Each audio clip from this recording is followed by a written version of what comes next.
So we get to finally talk about another Samsung Galaxy Note device of 2020, and this was actually one of the last, Note phones that Samsung has ever made. And it's actually really sad, but it's also very interesting because this was, in my opinion, one of the best Note devices Samsung ever made by far.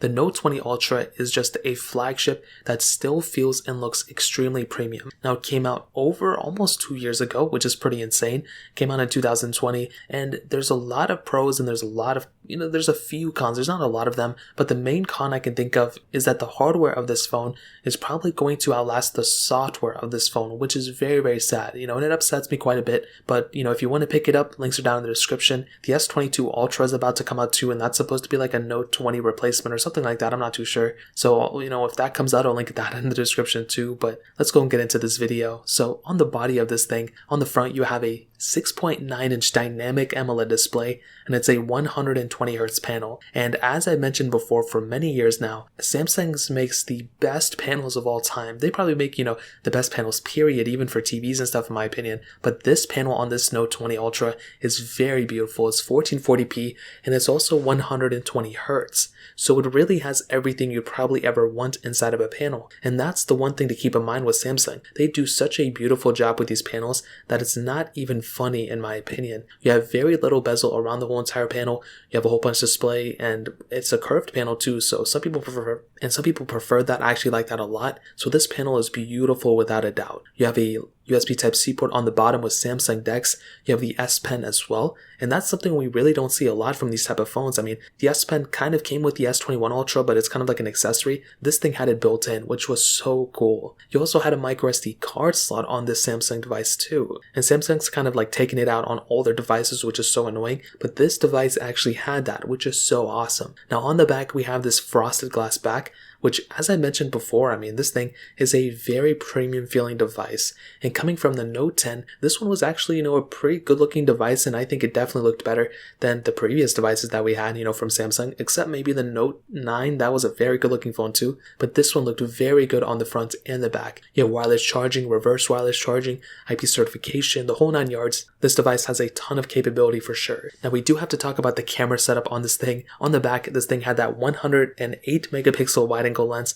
a 12 megapixel periscope telephoto lens, and then a 12 megapixel ultra wide sensor, where on the front we had a 10 megapixel wide angle lens. Now we can do 4K at 60 on the front, and we can also do 8K on the back of this phone. And without a doubt, the camera setup on this thing is still extremely good. It's one of the best cameras you can still buy. I think it has a ton of capability, it's beautiful, and it takes really, really awesome photos and videos. Now the thing about this phone is that really when you're comparing it to the latest iPhones or the latest Samsungs, maybe it's not as good as one of the, you're not going to notice that big of a difference. This phone has a ton of features built in, it's still getting software support, and with every single new One UI version, there's always new little camera features added, and this phone does have that capability too, which is so awesome. Now on top of that, you do have, the front-facing camera, which is still also very good, and maybe if they put an ultra-wide sensor on the front, maybe that's the only thing they can do now, but both the front and the back cameras are really good. The only downside I can even kind of think of, and it's not really a Note 20 Ultra problem, it's just an Android problem in general,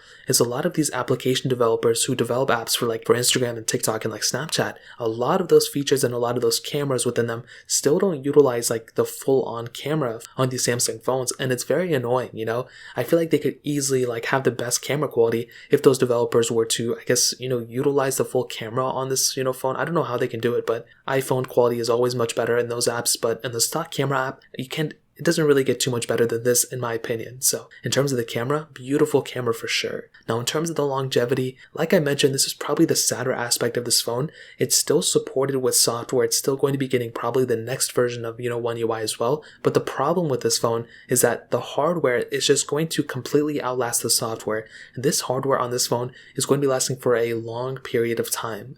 Even when I pick up something like my Galaxy Note 5, that phone still feels pretty relevant today. And when I look at this phone, phone and I look at like the next 5 to 7 years of, phones, I don't really see how they can get much better than this, to be honest. Unless they put like 50 cameras on the back and like a foldable display that's like really, really good, then that may be a little bit of a difference. But I think Samsung, if they can just keep expanding and keep evolving their software and keep supporting their older phones for a longer period of time, that would make this phone that much better of a device. I think as of right now, it kind of sits in that weird spot. But again, I love the Note 20 Ultra. I think it's a great phone, but the longevity of it is still kind of uncertain, because if it matches what the Galaxy S20 software updates will bring, well then that's not really that much longer in my opinion. So we'll see how it goes, but this is still a beautiful phone for sure. Now in terms of the performance, this device has that Qualcomm Snapdragon 865 5G Plus chipset, and it also comes in a couple different models. The base models have 8 gigs of RAM, the top tier models have 12 gigs of RAM, and it's kind of funny because they have the 8 gig of RAM option for a 256, but the base model has 12 gigs of RAM. Like, I don't really understand how that works. But this is what I'll tell you about this specific, model of phone. The performance of this phone is still extremely good. From anything that I've done with it for the last, 2 years or whatever, it's been a very great performing phone. Anytime I get a chance to pick this phone up and, use it, or anytime I compare it to my other phones, I mean, it does a really good job at everything I've done with it. I don't think it's a perfect performing phone, and I think that has a lot to do with One UI. But basically, if you're doing light apps, standard things here and there, well, this phone's going to be able to handle it. It's not really that hard to, open up your phone app and make calls and texts and do Snapchats and Instagram and going like things like that. If you're going a step up and playing like heavier intensive games and different things like that, I think this phone is going to be able to handle it too. There isn't a lot of things that this phone can mess up on or, doesn't have the capability of doing. I think this phone has a ton of capability when it comes down to those types of things. But even if you're doing like extreme apps like split screen multitasking between super intensive applications, or if you're like editing super big videos or something like that, this phone obviously can handle it. I don't really see a lot of people complaining about the performance of this device. It's more so the software, but with the S Pen 2, it just brings that usability up a little bit more. And I am a humongous fan of the capability behind this phone. And without a doubt, like I mentioned before, if you're somebody who wants to go and just buy a phone and use it for as long as you can't really go wrong with this phone. It's still a very, very good performing device. It has a lot of capability there too. So without a doubt, I would say thumbs up for me on that standpoint. Now, ending it off with the battery life, this device has a 4500 mAh battery, and that is still a very big size battery to have nowadays. It's definitely not a small one by any means. And as I mentioned before, this thing has reverse wireless charging, has standard wireless charging, so you have a lot of battery features built into this device too. So overall, what I'll tell you is this phone is still completely worth it in my opinion. I think it has a ton of features built in. I just really, really hope that Samsung kind of, does what they did with the Galaxy S10 like a year and a half ago, where they go ahead and expand these versions of software to one more year. We're starting to see, Google actually expand their software. We're starting to see Apple kind of expand their software too a little bit more. And the hardware of these Samsung phones are just so good. They are just so great at the hardware side of things.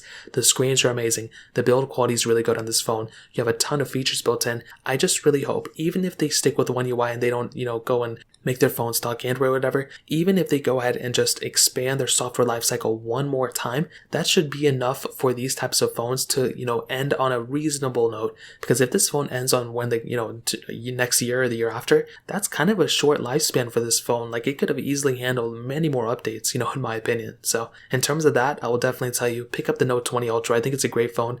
If you want to pick up the other phones like I mentioned too in the description, you can get them there and help support the channel at the same time. Hit the like button if you guys enjoy the video, but definitely hit that subscribe button. More importantly than everything else, I love every single one of you guys. Hopefully I'll catch you guys in the next video. Peace out till then.